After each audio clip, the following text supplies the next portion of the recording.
बस ये तो दीवार के काफी करीब गिरा है, शायद फिसल गया। अगर किसी ने धक्का दिया होता तो दीवार के दूर गिरता।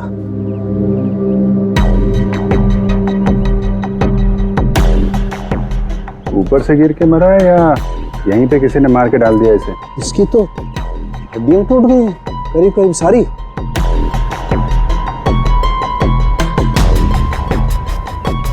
ओए, ये क्या है? क्या हुआ सर? ये देखो यहाँ। गर्दन भी टूटी हुई है। हाँ अभिजीत, गर्दन टूट तो गई है, लेकिन ये गर्दन ऊपर से गिरने की वजह से नहीं टूटी है। कैसे मालूम है? जब सारी हड्डियां टूटी है तो गर्दन भी गिरने की वजह से टूटी होगी। भाई साहब, यही फर्क है आप लोगों में और डॉक्टर सालों में। ठीक है सर, ठीक है, आप आगे बताइए ना।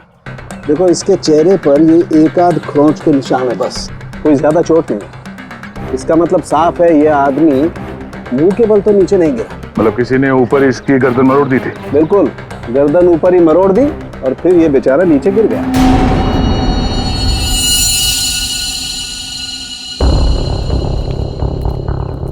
आप लोग इसे जानते हैं ना? ये कुछ दिन पहले ही मिला था, हमारा बंगला खरीदना चाह रहा था। तो ये रात को यहाँ पे बंगला खरीदने की बात करने आया था।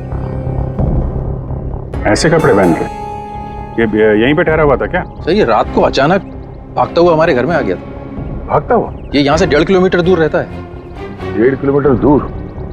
ऐसी क्या मुसीबत आ पड़ी थी इसके ऊपर जो ये यहाँ पर आया? ये अपनी बीवी को ढूंढता हुआ आया था और कह रहा था कि हमारे घर में है। लेकिन इसकी वाइफ यहाँ क्यों आई? यही तो बात है, वो लड़की पहले भी यहाँ आई थी, दुल्हन के कपड़े पहन के आई थी। शीला, तुम चुप हो जाओ। एक मिनट, आप इन्हें बोलने दीजिए। आप बताइए। वो कल रात भी आई थी, पहले आवाजें आती है और फिर वो आती है। जैसा फिल्मों में होता है वैसे? नहीं, सही में हुआ है। वो आती है, दुल्हन के कपड़े पहन के आती है, उसके पीछे पीछे उसका पति भी आया। वो भागता हुआ उसके पीछे पीछे टेरेस पे गया और फिर उसने उसे वहां से धक्का दे दिया। कोई और लड़की भी तो हो सकती है। नहीं, कोई और कैसे हो सकती है? मैंने तो उसे देखा है, अपनी आंखों से देखा है। मैंने ना उसके स्केचेस भी बनाए हैं बहुत सारे। चलिए मैं आपको दिखाती हूँ, है ना? आप चलिए ना। दिखाइए। इस लड़की ने मारा अविनाश को।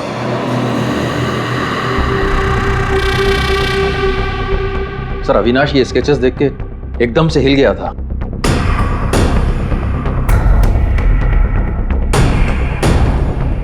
अपनी बीवी की तस्वीरें किसी अनजान आदमी के घर पे देखने के बाद कोई भी ऐसे ही रिएक्ट करेगा। ये रश्मि शायद जरूर यहाँ पे आई होगी। शायद अविनाश ने रश्मि को घर से निकलते हुए देखा होगा और बिना टाइम बर्बाद किए उसे पकड़ने के चक्कर में ऐसे इस हालत में निकल पड़ा। आवाजें आने लगी, फिर वो भागता हुआ टेरेस चला गया, फिर मार दिया उसे। कल रात रश्मि यहाँ पे दिखी थी या सिर्फ आवाजें आई थी? सर अब मैं क्या बताऊं, मैंने ना कभी कुछ देखा ना कभी कुछ सुना। सुशीला जी को दिखी और अविनाश को सिर्फ आवाजें सुनाई दी और फिर वो आवाजों के पीछे भागा। ये वहम सिर्फ आवाजों का खेल तो नहीं?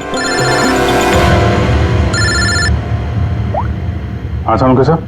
भाई 2 लोग तो थे यहाँ। एक तो पैरों के निशान देखो ये है, और एक निशान ये है, ये। वो लोग बता रहे थे ना एक लड़की आई थी ऊपर, और ये निशान थोड़ा छोटा है। उस लड़की की ही होगी। सर यहाँ पे भी है, ये देखिए सर, वहां से यहाँ तक कोई आया, फिर ये देखिए, ये यहाँ पे कोई खड़ा रहा या खड़ी रही और फिर यहाँ से आगे निकल गया। और आगे निकल करके पता नहीं क्या हुआ, किसने किसकी गर्दन मरोड़ी मालूम नहीं। अरे जिसकी टूटी है वो तो नीचे ही पड़ा है ना। जो भाई, अगर लड़की यहाँ पर आई थी तो उसने तोड़ी होगी गर्दन लड़के की। तो यार ये लड़की बड़ी ताकतवर होनी चाहिए, जिसने एक झटके में एक जवान अच्छे खासे आदमी गर्दन मरोड़ दी, और वो भी अपने पति की। इस लड़की से मिलना पड़ेगा। पूर्वी, तुम पीछे की तरफ देखो। सर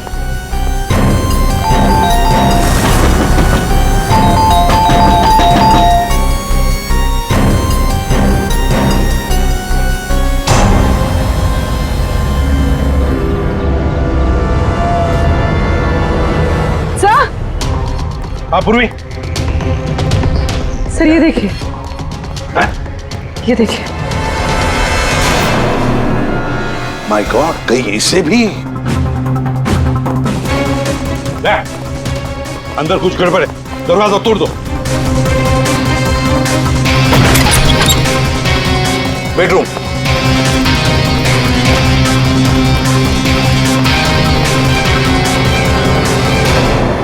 रश्मि, रश्मि,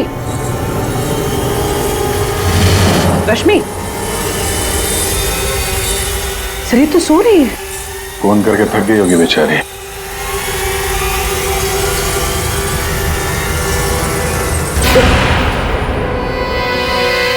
कौन हो आप लोग? सीआईडी। अविनाश का, अविनाश, अविनाश, अविनाश का खून हो गया। ये क्या बोल रहे हो? ये क्या बोल रहे हो आप लोग? ये कैसे हो सकता है? वो मेरे साथ था, ये नहीं हो सकता। झूठ बोल रहे हो आप लोग, झूठ बोल रहे हो। अरे रश्मि, रश्मि, मुझे कुछ भी नहीं पता कि अविनाश घर से कब निकल गया। कुछ भी नहीं पता। ये अविनाश तुम्हें ढूंढते ढूंढते पुराने बंगले तक गया था और तुम कह रहे हो कि तुम्हें कुछ भी नहीं पता। यह कैसे हो सकता है? मेरे पीछे, पर मैं तो सो रही थी। तो कल आप रात में पुरानी हवेली नहीं गई? नहीं सर, मैं अविनाश से परेशान होके नींद की गोली खा के सो गई थी। अविनाश से परेशान क्यों? क्योंकि उसने ना कुछ खाया ना कुछ पिया, बस सारी रात एक ही रट लगा के बैठा था कि मैं दुल्हन के रूप में देर रात किसी के घर जाती हूँ, और सारी रात सोफे में बैठ के मेरी पहरेदारी कर रहा था। इसीलिए मैं सो गई थी। सर तलाशी ले ली, कुछ नहीं मिला। पूर्वी एक काम करो, इनका ब्लड सैंपल लो, देखे तो सही कौन सी नींद की गोली खाई है इन्होंने। सर चलिए। बाहर तो गाड़ी खड़ी है अविनाश की, तो फिर वो इतनी दूर गया कैसे होगा? पैदल ही गया होगा सर। ये सड़क इतनी सुनसान हो जाती है कि यहाँ से टैक्सी और रिक्शा मिलना जरा मुश्किल है। या फिर किसी से लिफ्ट ली हो, कोई साथी? एक काम करते हैं, इस सड़क पर जरूर कहीं ना कहीं तो सीसीटीवी कैमरा होगा, उसका फुटेज चेक करते हैं, शायद कुछ पता चल जाए। सर, अविनाश के घर और पुराने बंगले के बीच में जितने भी कैमरास थे, सबकी सीसीटीवी फुटेज ले आए।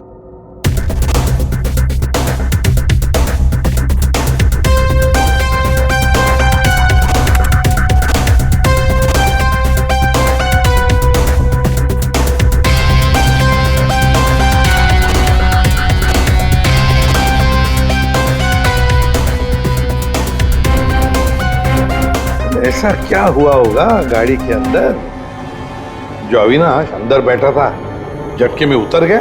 या फिर उतार दिया गया? हाँ, ये भी हो सकता है। तो गाड़ी रुकती है और हेडलाइट स्विच ऑफ कर देता है वो। पंकज जरा इसे रिवाइंड करना और अविनाश के चेहरे पे जूम करो। कुछ कहा इसने? और जूम करो। ये अविनाश ड्राइवर को पहचानता था सर। जरा नंबर प्लेट पे जूम करो। इस नंबर प्लेट से पता चल जाएगा कि ये गाड़ी किसकी है और उसका और अविनाश का क्या संबंध है।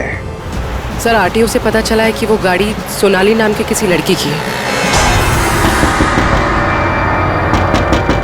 सर लगता है सोनाली कहीं भाग गई है।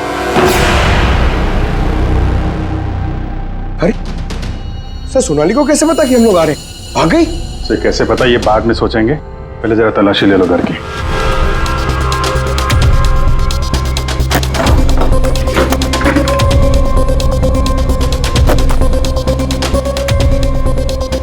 सर खुल नहीं रहा है, अटक गया लगता है। देखो भाई,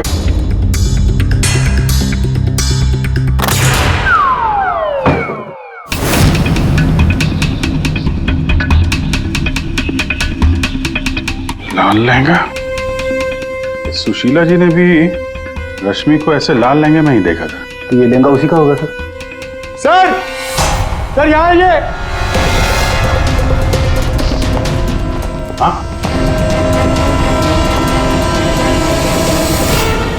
सर अविनाश का स्केच, वो भी इतना पुराना। निशाना बिल्कुल सही लगा है सर। लगता है ये सोनाली अविनाश को मारने की प्रैक्टिस कर रही थी। ये तो पुलिस की नंबरिंग लगती है। मतलब ये स्केच पुलिस स्टेशन में बनाया गया था 2008। मतलब ये अविनाश का कोई क्रिमिनल रिकॉर्ड है। पता करो, सारे पुलिस स्टेशन में इसका स्केच भेजो, देखो कि 8 साल पहले इसने कौन सा क्राइम किया था। सर, सोनाली के घर में लहंगा मिला है, इसका मतलब सोनाली वो दुल्हन थी जिसे सुशीला ने देखा था। नहीं फिर सुशीला जी ने अगर सोनाली को देखा होता तो वो रश्मि का स्केच नहीं बनवाती। कहीं ये सोनाली और रश्मि ये दोनों तो नहीं मिले हुए इस खून में? डॉक्टर साहब। हाँ डॉक्टर साहब। अच्छा ठीक है सर। रश्मि के ब्लड रिपोर्ट से पता चला है कि उसने वाकई वो नींद की गोली ले ली थी, जिसकी वजह से 18 घंटे तक सोती रही वो। बच्ची ये सोनाली के फोन रिकॉर्ड चेक करते हैं। 300 से ज्यादा कॉल किए हैं सोनाली ने अविनाश को पिछले 3 महीनों में। और फिर 3 महीनों में 300 से ज्यादा कॉल किए किसी लड़की ने किसी आदमी को, तो इसका एक ही मतलब हो सकता है। सोनाली को ट्रेस करो। प्यार का चक्कर या फिर प्यार में फंसाने का चक्कर। तो शायद रश्मि को अविनाश के इस प्यार के चक्कर के बारे में पता चल गया होगा, इसलिए दुल्हन होने का नाटक किया और मार दिया उसे। मारना था तो कोई और तरीके से भी तो मार सकती थी। इस रश्मि को ब्यूरो में बुला लेते हैं, सब पता चल जाएगा। सर, पर पिछले कुछ महीनों से अविनाश और मेरे बीच बहुत झगड़े हो रहे थे। किसी भी बात पे मुझसे लड़ने लगता था। तभी से मुझे शक होने लगा कि शायद उसे कोई और मिल गई। तो आपने इस और के बारे में पता करने की कोशिश नहीं की कि कौन है ये, उनके संबंध किस हद तक है? मैं हार चुकी थी सर। बस भगवान से यही दुआ मांग रही थी कि किसी तरह अविनाश मेरी लाइफ में वापस लौट आए और मुझसे वैसे ही प्यार करने लगे जैसे वो किया करता था। लेकिन अब सब कुछ खत्म हो गया। सॉरी हमने तुम्हें थोड़ी तकलीफ दी, लेकिन अगर जरूरत पड़े तो हम तुम्हें फिर से बुला लेंगे। फिलहाल तो तुम जा सकती हो। जी।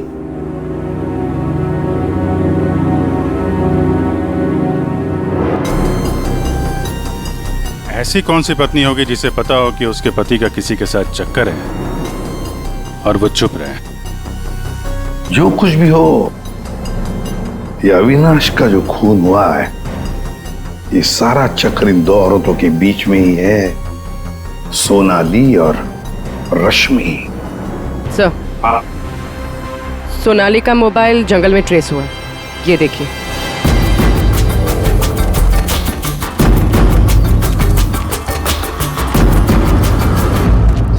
अभिजीत,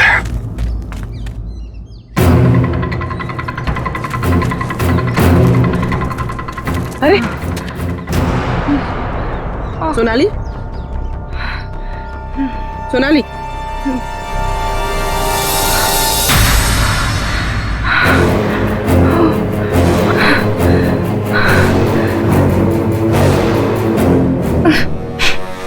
अपने घर में अविनाश को मारने का प्लान बनाया और अब यहाँ सीआईडी को देकर नाटक कर रही हो? ऐसे जैसे हमला तुमने नहीं बल्कि किसी और ने तुम पर हमला किया है। मुझे कुछ समझ में नहीं आ रहा है। आप लोग क्या कह रहे हो? परसों रात अविनाश को तुमने ही गाड़ी में बिठाया था ना? हाँ। उस रात तुम्हारे और अविनाश के बीच में क्या बातें हुई गाड़ी में? क्यों गाड़ी से उतर के निकल गया? मैं उस रात उसके घर पे गई थी क्योंकि 10 घंटों से हमारी बात नहीं हुई थी और वहाँ मैंने देखा कि रश्मि तकिया जला रही थी। मुझे कुछ समझ में नहीं आया तो मैं वहाँ से निकल गई और फिर रास्ते में मुझे अविनाश मिला। तुम तुम यहाँ इतनी रात को? वो मेरी बीवी रश्मि गई है उस बंगले में, यहीं से गई है, मुझे वहां जाना है। लेकिन रश्मि तो घर पर ही है। एक काम करती हूँ, मैं इसे अपने घर ले जाती हूँ। तुम बैठो ना, आओ अंदर।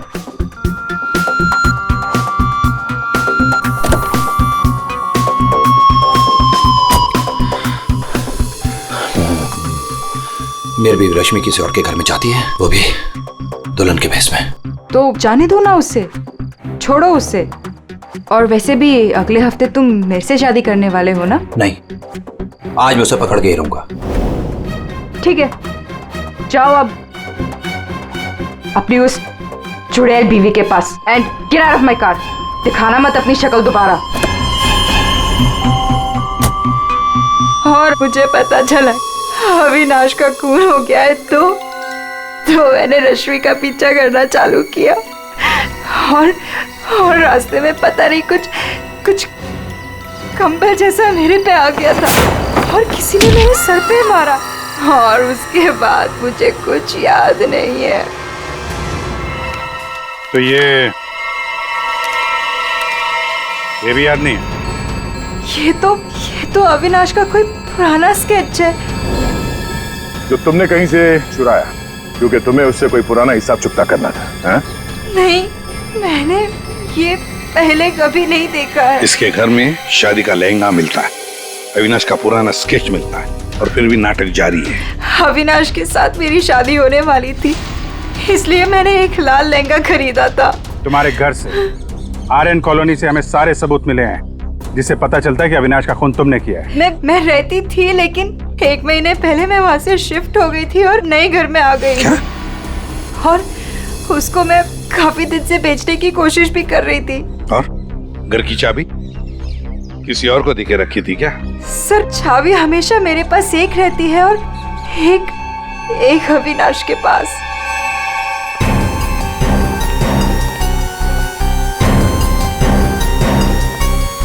ये सोनाली के कहने के मुताबिक रश्मि ने तकिया यहीं कहीं जलाया था। सर, लेकिन यहाँ पर तो कुछ भी नहीं है। जब उसे पता चल गया कि सीआईडी पीछे है तो साफ सफाई कर डाली यहाँ पे। नहीं, साफ सफाई ठीक से नहीं हुई है सर।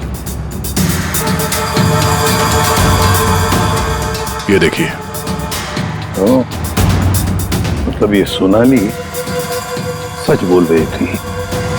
इसमें दवाई जैसी कुछ बदबू आ रही है सर। दवाई जैसी? साळुंखे के पास भेजते, पता चल जाएगा। और हम जरा इस रश्मि से बात करते हैं।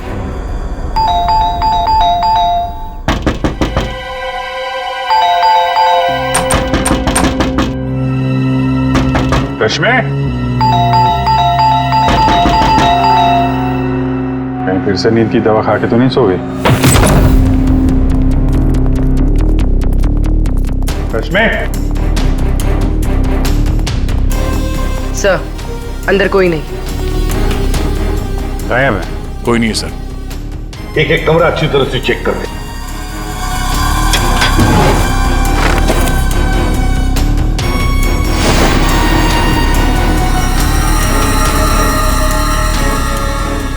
अब ये बड़ी अजीब बात है कि सोनाली ने रश्मि को देखा पर अविनाश ने नहीं देखा।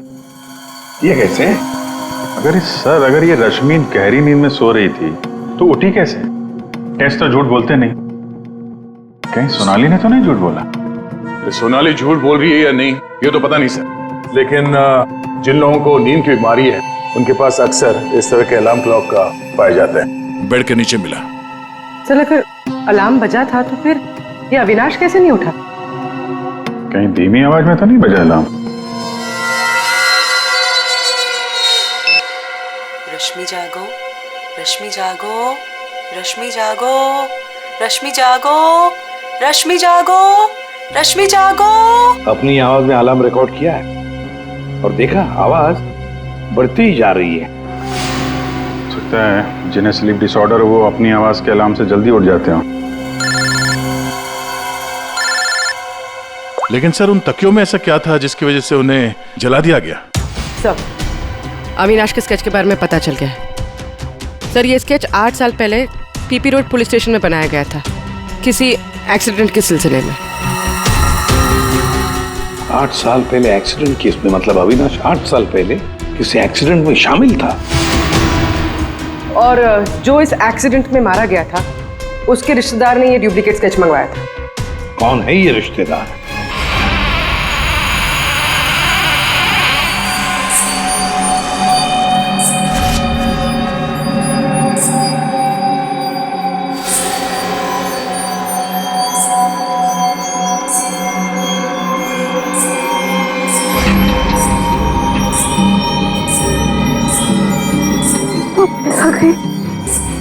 प्रसाद, प्रसाद, क्या है सुशीला?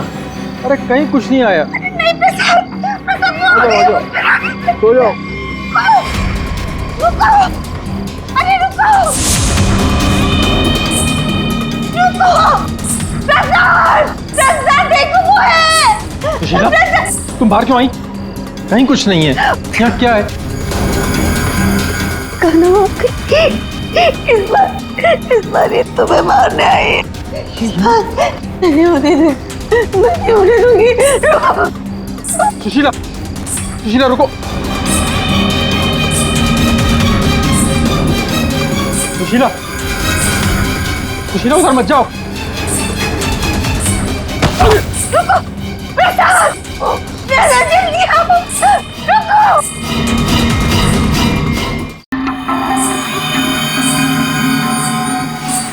रुको, अरे रुको, रुको।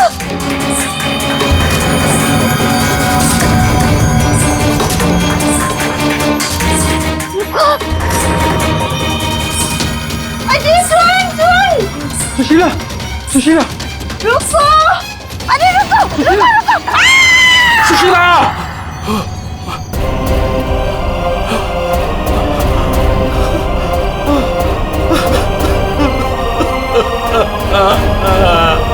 सुशीला,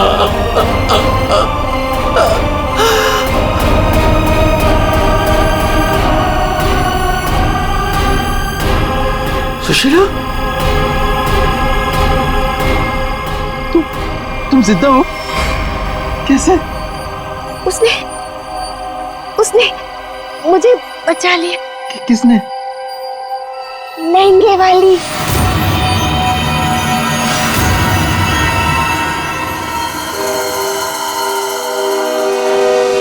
हमने बचा लिया। ये स्केच हमें सोनाली के घर से मिला, लेकिन सोनाली इसके बारे में कुछ नहीं जानती। सोनाली के घर से हमें ये लहंगा मिला है और सोनाली को इसके बारे में भी कुछ नहीं पता। वो नए घर में शिफ्ट हो गई थी ना, इसलिए। और वहां पे ये रश्मि लहंगा पहनकर प्रसाद के घर में आती थी।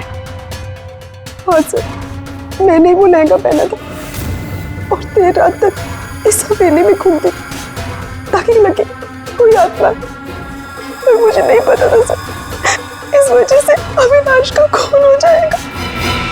पता नहीं था तो फिर देर रात वो तकिया क्यों जला रही थी तुम?